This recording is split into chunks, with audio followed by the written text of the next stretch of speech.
Terror en la ruta al Pacífico. Alertan por una serie de cavernas debajo de la carretera, lo que podría provocar que se forme un agujero y caigan los vehículos. Lluvias complican la situación de las cavernas en ruta al Pacífico. En conferencia, el presidente Bernardo Arévalo declaró que nos espera un invierno histórico. Testimonio desgarrador. Hoy compareció ante juez la madre de Paquito, el menor de 4 años que falleció por una perforación de pulmón. La mujer relató los hechos previo a su muerte. ¿Qué tal? Muy buenas tardes. Gracias por acompañarnos aquí en Guatevisión Impacto Directo. Es un gusto poder saludarles. Soy Alexis Ponce y por supuesto es un privilegio poder acompañarles en esta tarde para platicar todo lo más destacado de la información que se ha generado en esta jornada de jueves. Quiero dar la bienvenida a nuestros panelistas. Nos acompaña Malena Flores, politóloga, también Armando Mendoza, abogado, y por este lado Rodrigo Martínez, comediante. Así que preparados porque así iniciamos con Impacto Directo.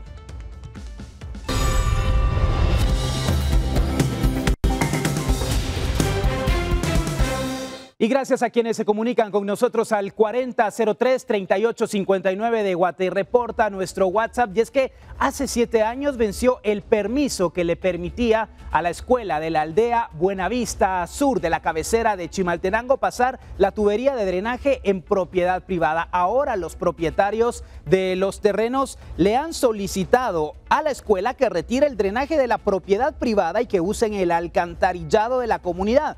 Sin embargo, para hacer esto tienen que pagar 15,000 quetzales por el derecho de conectarse. Sumado a esto, la comunidad les pide que construyan pozos de absorción de aguas pluviales para poder evitar inundaciones en el área. Para todo esto, la escuela necesita, escúchelo bien, 200,000 quetzales, dinero que no tienen. Ahora están a la espera del apoyo de autoridades municipales y también de educación.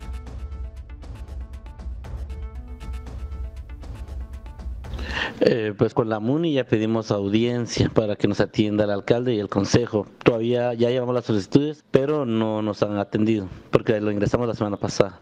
Y en la departamental, de que ahorita este año vino remozamiento, son 70,000 de remozamiento. Que la departamental quiere que sea reparaciones, cocina, ampliación de cocina, techo, circulado, pero hablamos con los encargados de que mejor nos aprobaran ese dinero para el drenaje. Entonces no nos han dado respuesta, porque de lo contrario el Meneduc dice que ellos sí no van a hacer mayor cosa. 200,000 quetzales es lo que necesitan en esta escuela. Rodrigo, es una suma considerable. Bueno, definitivamente es considerable, pero es aquí donde yo me voy un poco a lo que hacen en campaña, por ejemplo, los alcaldes, por decir algo, que ofrecen el cielo y la tierra. Yo creo que este es buen momento para mostrar que sí pueden apoyar y que sí van a hacer algo. Perdón, tal vez toco un tema que no va a pegar mucho con eso, pero sí necesitan apoyo no solamente de la comunidad, sino... Y es que es en este momento donde tienen que aparecer. Luis Fernando Urbina también nos acompaña esta tarde. Bienvenido, Luis Fernando. Y vimos la situación de esta escuela, el problema de los drenajes, es la de nunca acabar. Sí, es preocupante porque en realidad las municipalidades deben de tener todos estos servicios para todos los pobladores. Las escuelas no deberían más que conectarse al sistema que ya existe, pero dicho sistema no existe. Entonces es realmente un deber de la municipalidad de atender y poder generar los desechos de las aguas fluviales, las aguas negras y poder conectar también el paso del agua potable. Entonces, básicamente aquí lo que vemos es el clásico caso de abandono de una comunidad. Y esto sí es responsabilidad directa del alcalde. Y muchas escuelas en el olvido también, Malena, y hablamos de esa necesidad que tienen los estudiantes de contar con servicios básicos. Acá es impensable que eso ocurra. Correcto, creo que son, como tú lo dices, Alexis, servicios básicos que los estudiantes, los alumnos y los maestros tienen derecho como ciudadanos de este país, y creo que el sector de educación ha sido un sector abandonado. Sobre todo en los últimos años nos hemos podido dar cuenta, gracias a la televisión y a las redes, hasta qué punto están abandonados el sector educación en el país. ¿Por qué ese olvido, Armando, de comunidades, de niños que necesitan tener los servicios indispensables para salud, para que la educación pueda fluir? Fíjate que tristemente se violenta el precepto del artículo 1 y 2 de la Constitución, que el bien supremo es la realización del bien común. Pero como dijo Rodrigo hace unos instantes, en campaña solo esto, pan y circo, y al final de cuentas cuando ya votaron porque tienen buena verba y buena elocuencia para poder dirigirse al pueblo, después los olvidan. Yo consideraría que el tener que gastar no sería parte de la escuelita ni de los maestros, es parte de la obligación del Ministerio de Educación, trabajando en cooperación con la municipalidad, porque si la municipalidad o el municipio es autónomo, deberían ellos cooperar entre sí y absorber esos gastos ellos. Incluso dar una servidumbre de acueducto de forma gratuita, pues, entre los vecinos de la población. Y es que vemos situaciones en algunas escuelas donde incluso tienen que realizar rifas, la venta de números, que no debería ser eso, Malena. Exacto, rifas, incluso en algunas escuelas venden comida entre los alumnos y los maestros para poder sufragar ciertos gastos, que por supuesto que no debería de ser de esa manera. Y también creo que dentro del sector magisterial, Joviel Acevedo, por ejemplo, y estos líderes magisteriales, que en lugar de estar viendo por el bien común de los maestros y el conglomerado de estudiantes, ven solo por el bien propio y para servirse a sí mismos, ¿verdad? Y esta es una realidad constante de los centros educativos, que constantemente en las imágenes vimos que no se cuenta con servicios básicos, calles que no están asfaltadas, falta de drenaje, en fin, es la historia de nunca acabar. De esta manera hemos iniciado con Impacto Directo, vamos a nuestra primera pausa, pero ya regresamos en breve. Y se recuerda de Paquito esa historia desgarradora. La madre ha relatado ante un juez en audiencia de primera declaración cómo fue la muerte de su hijo de 4 años a manos de su padrastro. La crónica de estos vejámenes se la presentamos a continuación.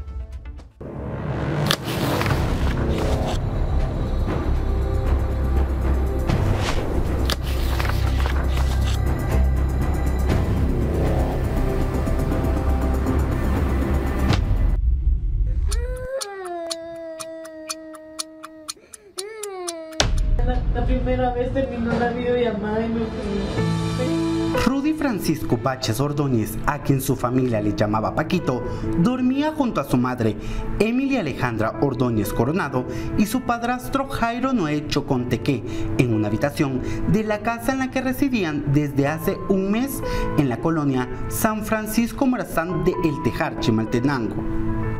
Era de madrugada y todo cambió. Según la declaración de Emily en la audiencia de primera declaración ante un juez en el Tribunal de Primera Instancia Penal de Chimaltenango, la madre dio a conocer que el padrastro de Paquito los despierta abruptamente para aplicarles un castigo. Me quería salir y él me jaló y me dijo que ahí me quedaba porque Paco no hacía caso. En el patio de la casa, Paquito estaba parado en la fría madrugada. Eso por el momento, pues era parte del escarmiento que recibía. Frente al niño, según la madre, se mantenía Choconteque. Él vigilaba que cumpliera con el correctivo que le había aplicado. Paquito seguía temblando de frío en el patio. ¿Por qué el padrastro arremetía en contra de Paquito?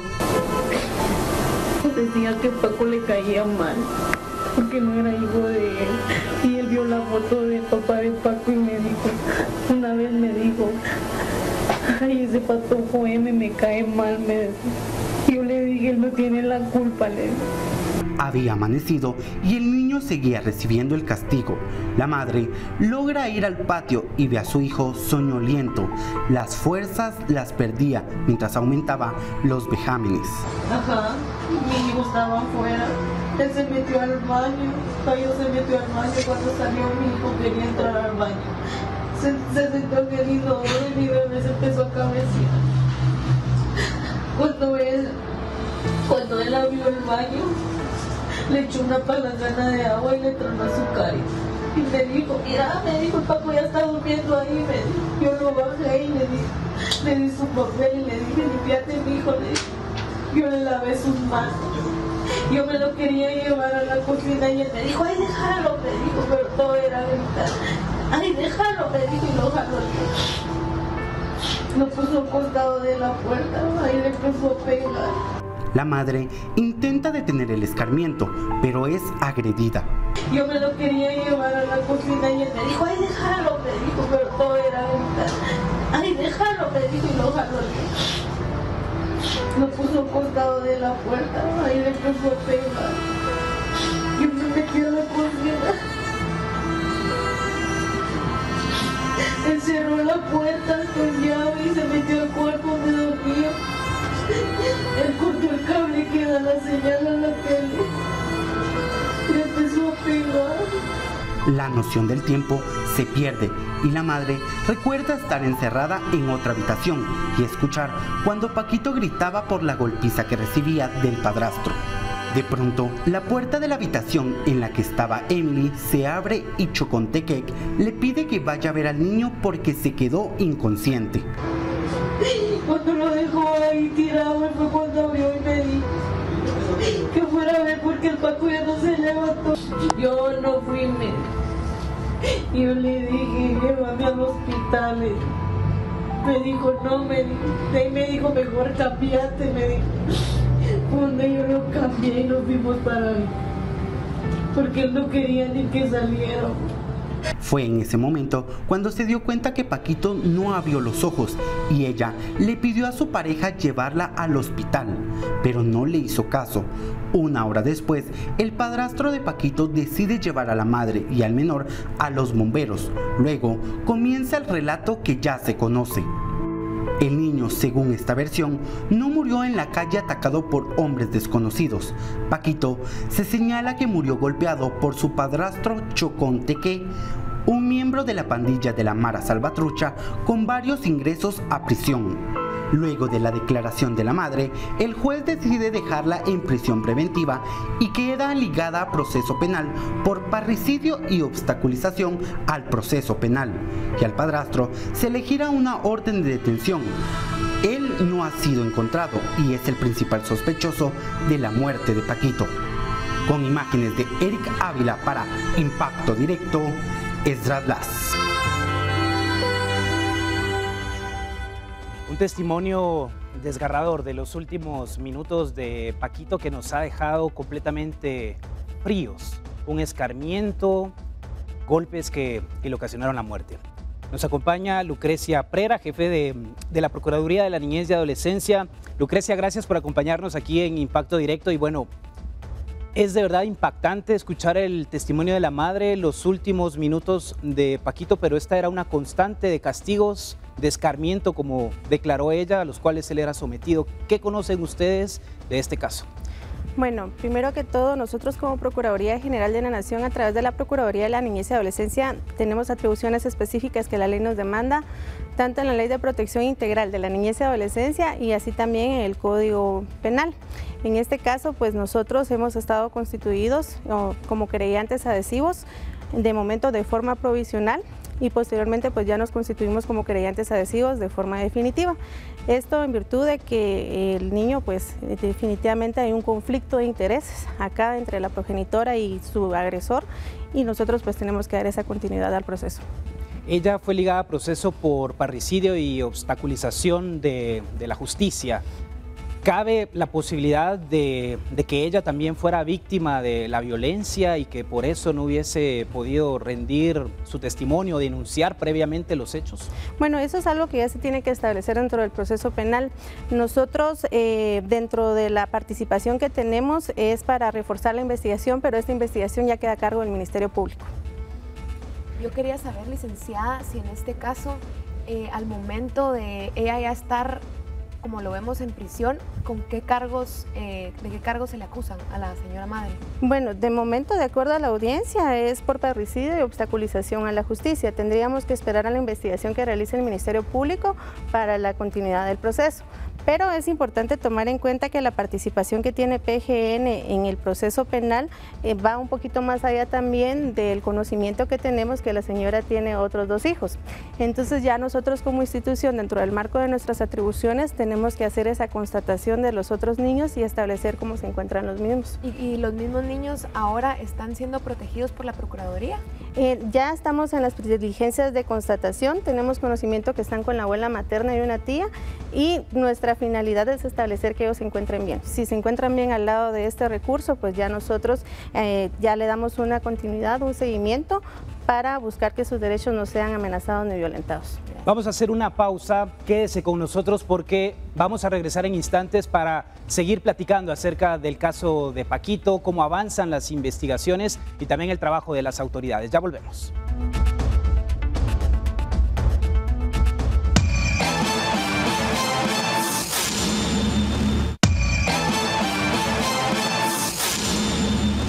estamos de vuelta para seguir platicando del caso de Paquito. Nos acompaña Doris Oliva, psicopedagoga y certificada en crianza respetuosa. Doris, gracias por acompañarnos. Bienvenida a Impacto Directo. ¿Qué puede llevar a un adulto a tratar de esta manera a un menor de edad, de llevarlo a la muerte con los golpes?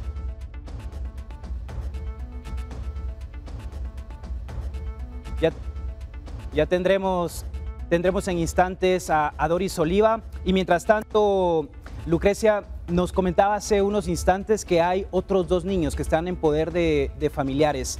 ¿Son ellos hermanos, medios hermanos? ¿Qué han ustedes logrado evidenciar hasta ahora? Bueno, de acuerdo a la información que nosotros hemos recabado, sabemos que hay una niña que sí es hija del conviviente, o en este caso pues el que está señalado como agresor de Paquito, en donde nosotros pues tenemos que hacer esa investigación y constatar para verificar esos aspectos. Parte de las atribuciones de PGN es realizar esa investigación social y establecer que ellos se encuentren bien. A mí me surge la duda. Sabemos que hay un proceso penal que se va a seguir contra la persona que lo agredió, pero también vemos que aquí hay un patrón de violencia en el que la madre, aparte de ser en este caso cómplice por haberle mentido a las autoridades, también vemos que es parte de ese círculo de violencia.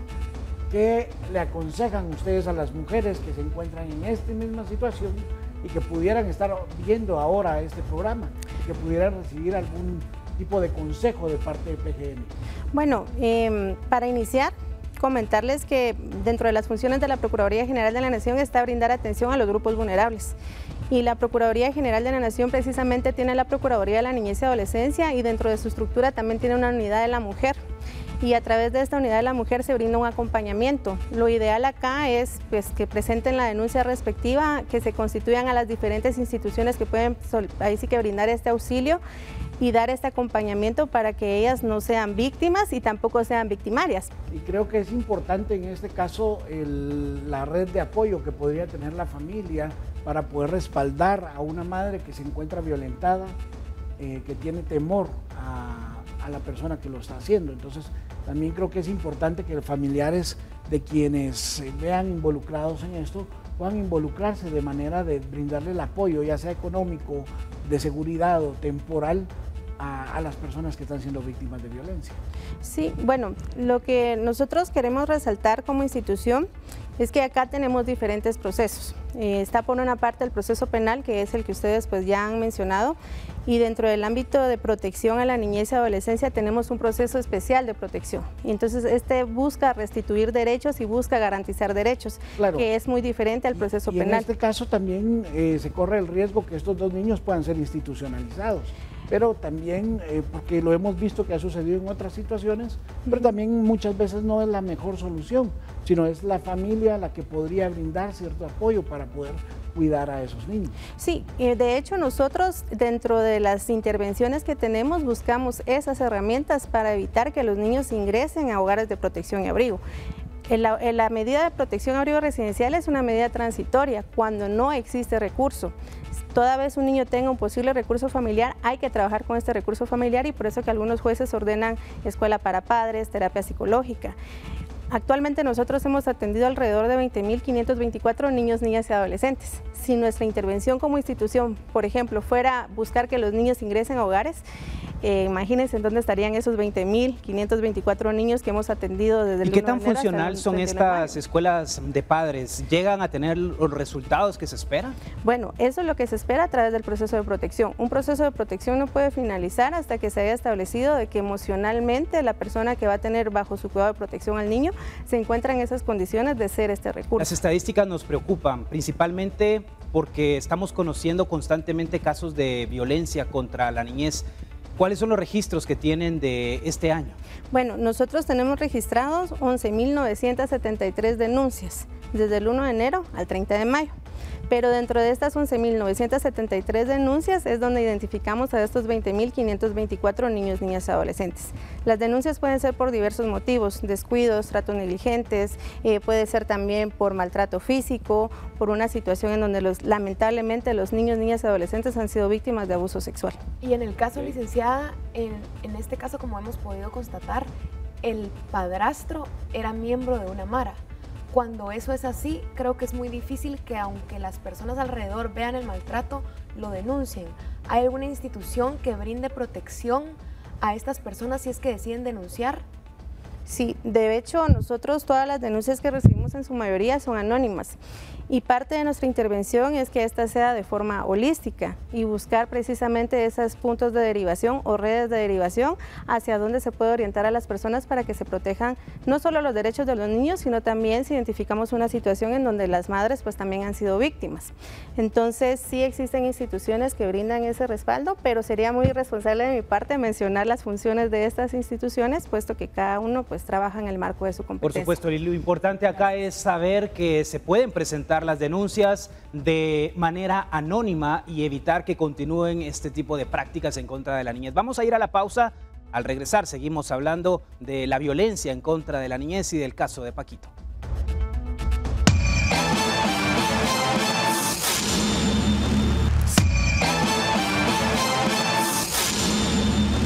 Lo prometido es deuda. Ahora sí nos acompaña Doris Oliva, psicopedagoga certificada en crianza respetuosa. Hola Doris, buenas tardes, gracias por acompañarnos en Impacto Directo.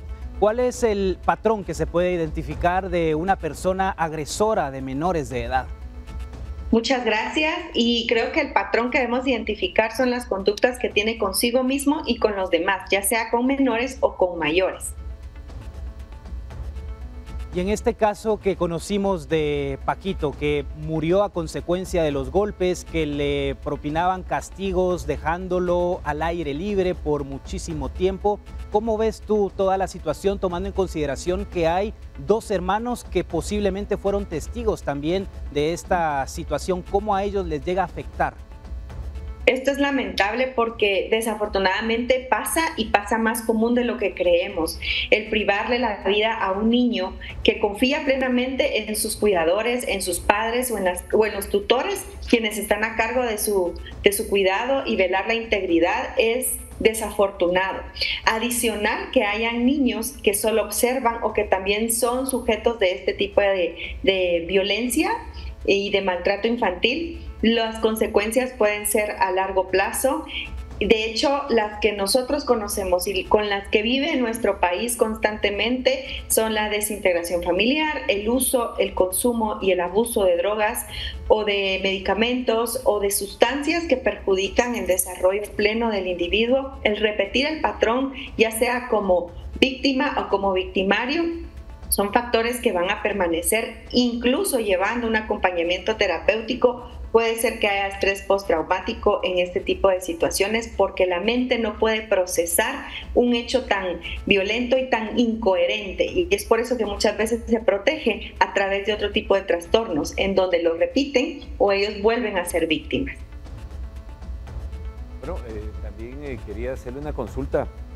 ¿Esto han determinado ustedes si hay algún patrón de comportamiento en cuanto a la costumbre que pueda tener, en este caso, una mujer, acostumbrarse a este tipo de vida?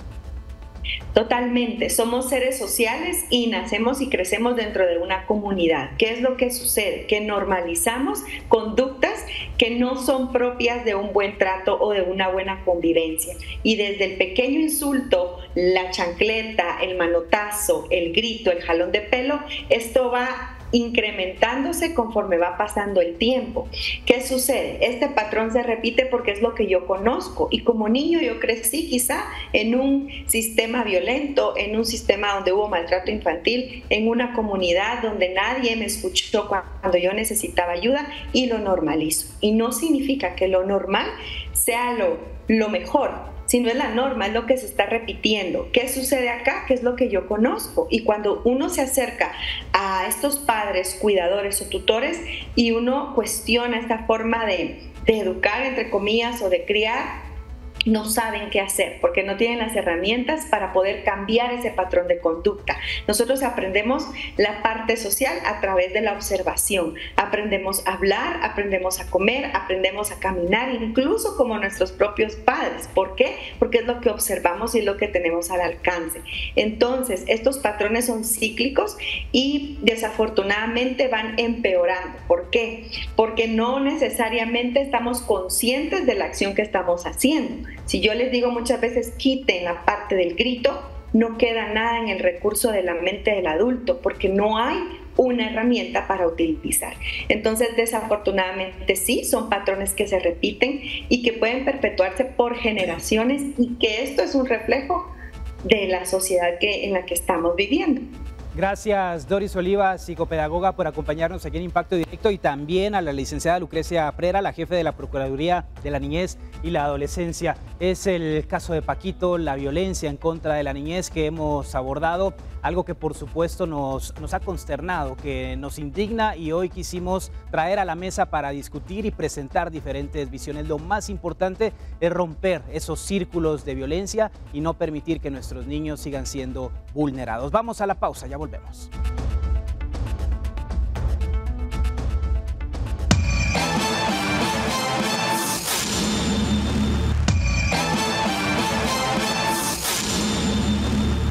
Y la Municipalidad de Villanueva ha emitido una preocupante advertencia sobre la presencia de cavernas a lo largo de 5 kilómetros en ruta al Pacífico, una de las carreteras más transitadas de la región y que está a cargo del Ministerio de Comunicaciones y Covial. Estas cavernas representan un riesgo potencial de socavones que podrían comprometer seriamente la seguridad de los conductores y peatones que utilizan esta vía a diario. A esto se suma el socavamiento que se registró hoy en el kilómetro 44 de esa misma ruta. Tenemos un poquito de temor a realmente de que han venido personas y han visto de que eso viene más para acá, otros dicen que eso sale para otro lado.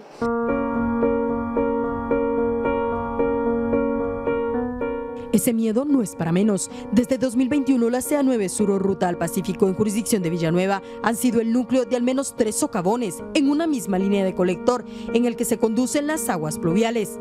La ruta está a cargo de la Unidad de Conservación Vial, a cargo del Ministerio de Comunicaciones. La falta de mantenimiento por parte de Covial llevó a la Municipalidad de Villanueva a realizar estudios para ver las condiciones, y las conclusiones advierten sobre la presencia de al menos 6 cavernas a lo largo de 5 kilómetros. Según el alcalde Maynor Zurita, estos se ubican en el kilómetro 13.8, 14.8, 15.5, 16.5, 16.8 y el kilómetro 17.5, todos con dirección al sur. Dentro de lo que hemos encontrado en las exploraciones es el deterioro de la tubería, lo cual lo que provoca es pues que la ruta del agua no vaya en dirección hacia el desfogue, sino quede de alguna manera estancada dentro de estos tramos. Y lo que hemos encontrado nosotros con los estudios y las exploraciones físicas y con los equipos técnicos que hemos nosotros puesto a disposición para empezar a hacer esos análisis, hemos nosotros detectado que con medidas paliativas en este momento lograríamos pasar el invierno, que por supuesto en el próximo verano sí es importantísimo que el Ministerio de Comunicaciones, en este caso Covial, pueda hacer trabajos ya correctivos totalmente dentro de este tramo de los colectores. Kilómetro 13.5. Después del descenso de Villalobos, al frente se ubica una gasolinera y un centro comercial. Allí, el pavimento sobre 2 carriles del lado derecho están rajados y los vecinos reportan retumbos. Kilómetro 14.8. Ya se formó un socavón que se trabajó el año pasado, pero no se concluyó y se está desmoronando nuevamente. En junio de 2021, este fue el primer tramo en colapsar. Ahora, en la ruta hay grietas sobre el carril derecho pegado a la ciclovía y también se alerta de caverna. Kilómetro 15.5. Este comienza donde está el puente Enrique Tejada Wild. En 2022 se registró un hundimiento. Se reparó parte de la tubería ubicada a 17 metros de profundidad con un costo de 23.9 millones de quetzales. Sin embargo, al no cambiar toda la línea de colector, metros adelante hay alerta de caverna. Ya se ve un desnivel y grietas. Kilómetro 16.2. Se siente el temblor y vibración con el paso del transporte pesado. Acá hay algunos predios de vehículos quienes ya tienen un socavón que desde agosto de 2023 se reportó. En este caso, acá hay que destacar que el año pasado, para agosto, este tenía un tamaño de aproximadamente 1 metro de diámetro por 1 de profundidad. Ahora ya alcanzará cerca de los 2 metros de profundidad por al menos 8 de diámetro, es decir, ha ido incrementando. Kilómetro 16.8. Hay más grietas. Está ubicado en medio de una gasolinera, predios y varias viviendas, previo a llegar a una de las rutas alternas que se ha usado cuando se han registrado hundimientos sobre el sector. Kilómetro 17.5. La alerta está sobre el puente que se construyó y que se está socavando. Y siguiendo al sur hay más grietas sobre la ruta. También hay tubería. En julio de 2023, cuando se registró un hundimiento sobre el tramo que colapsó todos los carriles luego de una falla en la transversal. Se ha construido uno de los 2 puentes ofrecidos, por el que ya se pagó 18 millones de quetzales. El alcalde señala que la seguridad es una prioridad en la ruta. Sin embargo, quien debe hacer los trabajos de forma urgente es Covial. Ni Covial ni el Ministerio de Comunicaciones han dado respuesta a las solicitudes y alertas enviadas por la comuna desde el 7 de marzo. La más reciente, el 21 y 27 de mayo, al actual ministro de Comunicaciones y al presidente Bernardo Arévalo, buscando con ello evitar una tragedia. Mientras que en el kilómetro 44, en el área de la autopista Palín-Escuintla con dirección del sur a norte, también se ha registrado un socavón debido al colapso de una transversal que atraviesa la ruta y que ha obligado al cierre completo del lugar, considerando que se ha comenzado a formar una represa que en cualquier momento puede terminar de colapsar dicho tramo, mientras las reparaciones se encuentran en una incógnita, ya que el ministerio señala que le compete a la empresa Marnos. Con imágenes de Oscar García, reportó Andrea Domínguez. Y esta situación no es nada nueva. Lo que está ocurriendo en la ruta al Pacífico, Armando, es una crisis que se ha ido incrementando con el paso del tiempo. Y lo irónico de todo es de que ya el alcalde en funciones en su época de campaña, lo primero que prometió fue eso. Tristemente dice, esperemos que venga el verano. Acabamos de ingresar al invierno y dice que va a poner paliativos para poder reducir o dirimir estos daños. Yo consideraría que si esperamos a que venga el nuevo verano, cuando tuvimos 6 meses de puro verano y sequía total donde pudieron trabajar, él dice, hicimos investigaciones y estudios. ¿Por qué no se pusieron a trabajar de una vez? La comuna tiene la obligación también porque PMT cobra en toda la CA9 multas de tránsito. ¿Por qué no también aplica el gasto y erario público que pagamos los vecinos de Villanueva para poder empezar a trabajar? Está esperando que venga el verano el otro año. Lo que va a pasar son más pérdidas humanas. Tenemos un Ministerio de Comunicaciones que no ha sido constante con cambio de ministros. Esto es lo que sucede cuando no hay una seriedad en el caso. Es correcto, Alexis. Lastimosamente, como todos sabemos, es un secreto a voces que el Ministerio de Comunicaciones es la joya de la corona, es el botín por el que muchos llegan y quieren estar en el poder.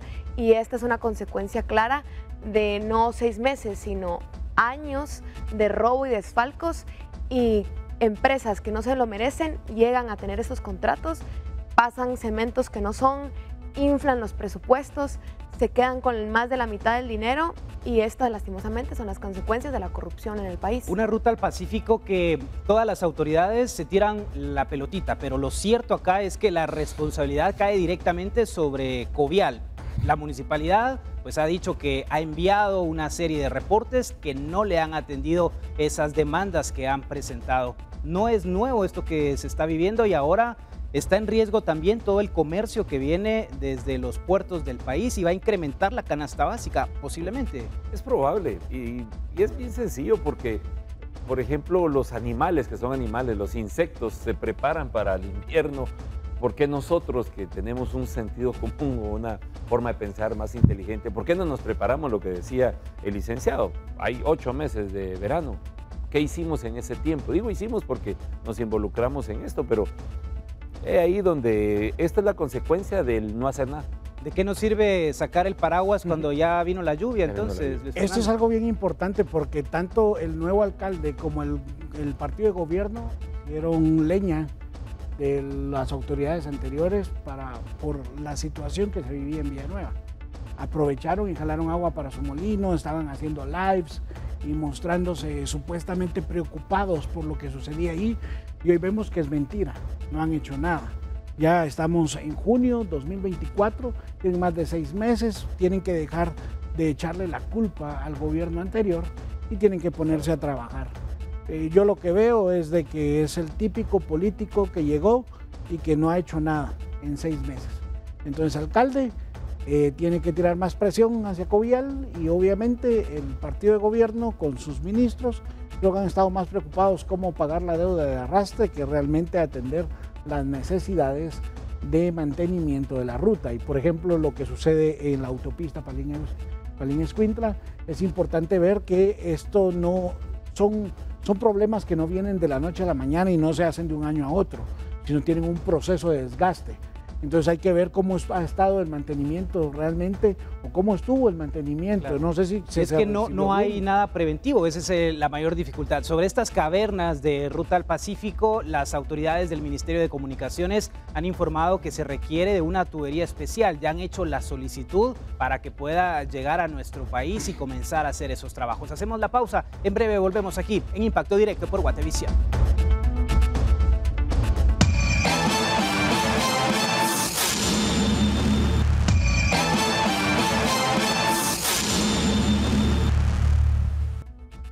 Y bien, de esta manera llegamos al final de Impacto Directo en este jueves 13 de junio. Quiero agradecer a nuestros panelistas que nos han acompañado: Rodrigo Martínez, comediante; Luis Fernando Urbina, comunicador y publicista; a Malena Flores, politóloga; y Armando Mendoza, abogado. Gracias por acompañarnos, y por supuesto un agradecimiento especial a usted que todos los días nos sintoniza desde las 18 horas en su casa por Guatevisión. Soy Alexis Ponce, le deseo la mejor de las noches. Pásela muy bien.